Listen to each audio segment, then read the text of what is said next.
On a crisp autumn evening, when the moon cast its silvery glow upon the streets, a gathering of creatures converged upon a small town. They were a motley crew, each with their own unique tale to tell and a penchant for the macabre. Among them was a ghost, a spectral presence with a mischievous grin and a penchant for playing tricks on the living.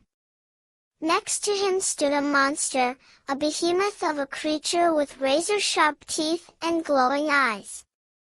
The monster's very presence seemed to send shivers down the spines of those who crossed its path. But the monster was not alone. By its side lurked a mummy, its wrappings creased and worn from centuries of slumber. The mummy's eyes gleamed with a malevolent intelligence, as if it held secrets and terrors beyond the understanding of mortal men. As the group assembled, a pirate emerged from the shadows, his bandana and eye patch giving him a swashbuckling air. But there was something unsettling about his gaze, a hint of darkness lurking beneath the surface of his rugged exterior. The pirate was followed by a skeleton, its bony frame rattling with each step. The skeleton's eyes glowed with an otherworldly light, as if the very essence of life had long since been extinguished. Next, a vampire appeared, its face a deathly pale mask with lips that seemed to curl into a perpetual snarl. Its eyes burned with an unholy passion, as if it were drawn to the very life force that it sought to extinguish. The vampire was accompanied by a witch, her eyes aglow with a malevolent energy. Her long, silver hair seemed to writhe like a living serpent, and her very presence seemed to draw the air out of the room. Finally, a wizard emerged, his staff crackling with dark energy. His eyes burned with a fierce intensity, as if he were a master of the very forces of nature. As the creatures gathered, a giant pumpkin loomed in the background, its face a grotesque parody of a jack-o'-lantern.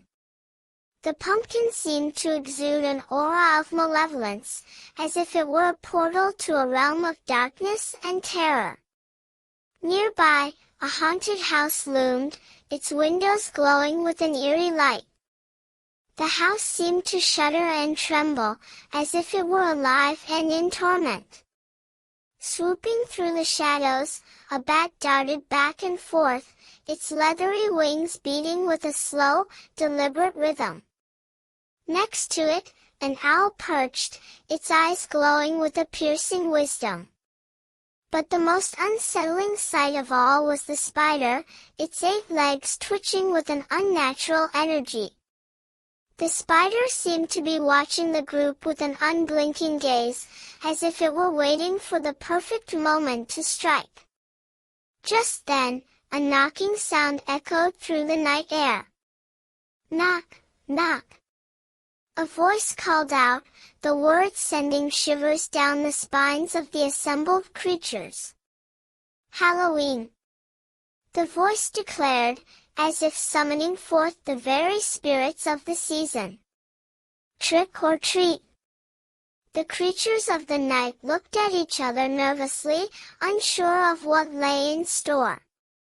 But as they hesitated, the pumpkin began to glow with an eerie light, and the haunted house seemed to shudder with anticipation.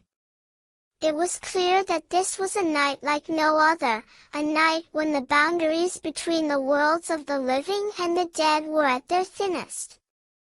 And as the creatures of the night set out to claim their treats, they knew that they were in for a night of terror and delight that would haunt their dreams for years to come.